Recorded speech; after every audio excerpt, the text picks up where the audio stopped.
they didn't want to use the vocals, and I said, hey, let me sing it. I just volunteered, and they go, sure. And so his dad wrote all the lyrics to his dad. And so I just sung them, and we put it. We did a live show a couple weeks ago for a record release party. So that's what's happening with that. But it's not a front seat. It's just a side project, having fun. I've got another project with Jimmy Hazel. And is that the Jibs? No, that's Jimmy Hazel and Rick from 24/7 Spies, and Spacey T and Fish from Fishbone, and Greg from Rebels Without Applause. And it's a heavy black rock group, and it's called Niggers. What? I'm sorry. I hope I can say this. Oh, yeah, you can say it. Yeah, we're R-rated. Okay. Go ahead, Doug. Okay, it's called oh man, NMW. You know, I've just spaced out. I just want to tell you, Doug, it can't be Niggas with Attitudes, because that's already taken.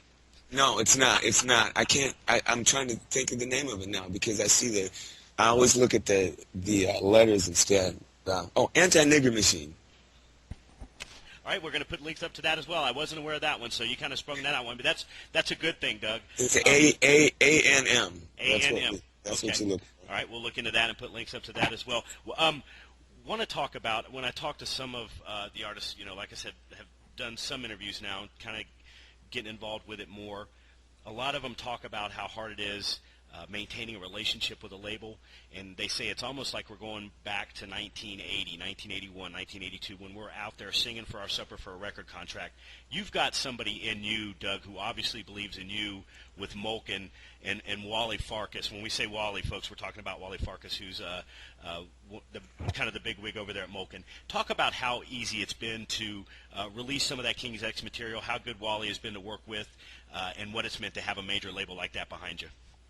Well, we've been, really, really good friends with Wally for years and years, and I think Wally kind of set the whole label up for King's X and the archives. That was the first thing that got him into this, and it's been a real godsend, really. I mean, he's just cataloged everything and made great packages for our fans and friends to enjoy the old days, that reminisce of all the old stuff that we used to do. So that's a really good thing. And Wally is just a genius as far as I'm concerned. He's a perfect pitched. He plays many different instruments. I'll tell you a little story about him. We were on tour with the Galactic Cowboys, and he was playing guitar in the band. And I never knew Wally played drums at all. And Jerry, our drummer, had to do an interview, and we had to do sound check. So Wally said, I'll play. And we says, okay. And me and Ty looked at each other and went, okay, whatever. And we says, what do you want to jam? He says, let's play Dog Man. And we looked at each other and went, what? And we played it, and he played it perfect. And it was like, and we looked at each other and went, sound check's over. And we just walked away, another day of admiring Wally. And seriously, everything that he does, he's just a real genius at. Yeah, you can hear it in the stuff that the label produces as well. I've been listening to it all morning, folks, and it sounds fantastic. It captures the essence, I think, of King's X, some of the live stuff that's going out through Molken.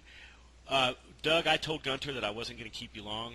I want to give kind of a public shout-out to Gunter here. He's been real well in working with me, and he told me that Doug would be available to talk with me, and then kind of the trail went cold, and then he was able to get back with me, and that's something that I really do appreciate, because talking to Dug Pinnick, as you all know, for us is a big honor. Want to just say something right here real quick. Yeah. I talked to Corey Glover about a month and a half ago, Doug, and I realized that you stood in for Living Color. As most of our fans probably know, you stood in for Corey. Corey is an immensely nice guy, an extremely talented guy, as you know. Yes. But I want to get the war started right here, Doug. Give me a little smack talk. Do you think Corey Glover could stand in for King's X like you did for Living Color? Well, I'll tell you this: I didn't stand in for Living Color very well personally, so I won't even try to think what Corey would do with us.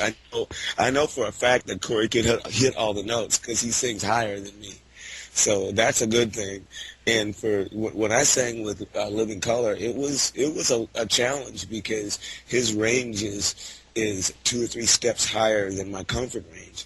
So I struggled. I had fun, and I really felt the black rock soul vibe from then. It was because I've never really played with a band before, and there's a different little vibe that you feel, this camaraderie, and I felt it, and I had a great time. But as for Corey singing, doing King's X, I don't know. I believe he could. He did Jesus Christ Superstar. Yeah, I know. Yeah, we talked about that at length when I had the interview with him. So that's great. Well, I was telling the guys this morning. I said, we had Corey on, and he's a real nice guy. And then, in doing some of the research, I realized that you had stood in for a Living Color. And I said, Yeah. I wonder if I can get Doug to say, Corey Glover can't carry my jockstrap on the air in the interview. And I said, they're both really nice guys. I'm sure they won't even go there. There's no way. If I didn't like the guy or we had a problem with each other, maybe I'd dare say something bad. But, Corey's always been a gentleman. He's always been a great guy. I love him to death. Yeah, he was just a top-notch guy from front to back when I talked to him. Doug, this has been a real, like I said several times, I'm going to say it again, this has been a real pleasure and honor for us. We're going to let you get back to your day. We appreciate you taking some time out to talk to us, man. Have a good one. Enjoy the Texas. Okay. Enjoy Texas. Okay, peace. Rock on. All right, you bet, man. Thanks. Bye-bye.